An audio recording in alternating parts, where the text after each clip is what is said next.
আমার কলিজার টুকরা যশোরের ভাইয়েরা, মানুষের মর্যাদা আল্লাহ এত বাড়িয়েছেন, মানুষ জীবিত থাকলেও যেমনি মর্যাদাবান, মরে গেলেও মর্যাদাবান। সুবহানাল্লাহ পড়েন। মানুষ মরে গেলে এই ডেড বডিটা কি হয়? পচে যায়, গলে যায়, মাটির সাথে মিশে যায়। তাই বলে আপনি ডেড বডির সাথে যাচ্ছে তাই করতে পারবেন না। পারবেন? কেউ যদি অন্যায় করে তাকে যদি আপনি শাস্তির আওতায় আনেন, যা মনে চায় করতে পারবেন না। তারা আগুন দিয়ে পোড়াতে পারবেন না, নাক কাটতে পারবেন না, কান কাটতে পারবেন না, অঙ্গ বিকৃতি করতে পারবেন না। কারণ মানব জাতির মর্যাদা স্বয়ং দিয়েছে কে? ডেড বডি পচে যাবে, গলে যাবে। তারপরে ইসলাম বলে না, খবরদার, এই মরা লাশটারও একটা মর্যাদা আছে না নাই? এটা গলে যাবে, পচে যাবে, কিন্তু এটার অমর্যাদা করো না।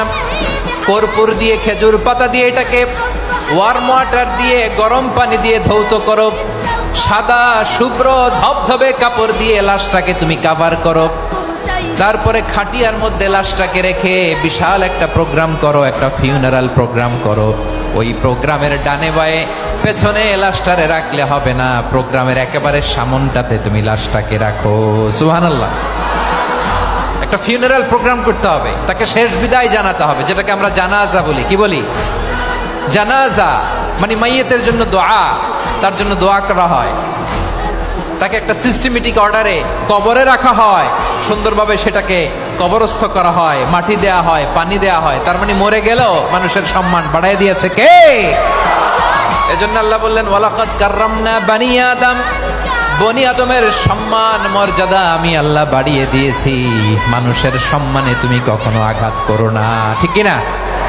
তাহলে ভাই, প্রথম মেসেজ হচ্ছে, the first and foremost message tonight to the people of Jashore. আল্লাহ বলেন, I have dignified the status of son of Adam. আমি বনি আদম সবার মর্যাদা বাড়িয়ে দিয়েছি। হোক আস্তিক নাস্তিক, হোক কাফের কিংবা মুশরিক, তার মর্যাদা বাড়াই দিছে কে? যখন বন্যা হয় আমরা ত্রাণ নিয়ে যাই, আমরা শুধু মুসলমানদেরকে ত্রাণ দেই নাকি? হ্যাঁ, আমরা মুসলমানকেও দেই, অমুসলমানকেও দেই, হিন্দুকেও দেই, বৌদ্ধকেও দেই। যেখানেই মানবতা বিপন্ন সেখানে ইসলামের হেল্পিং হ্যান্ড আছে না নাই?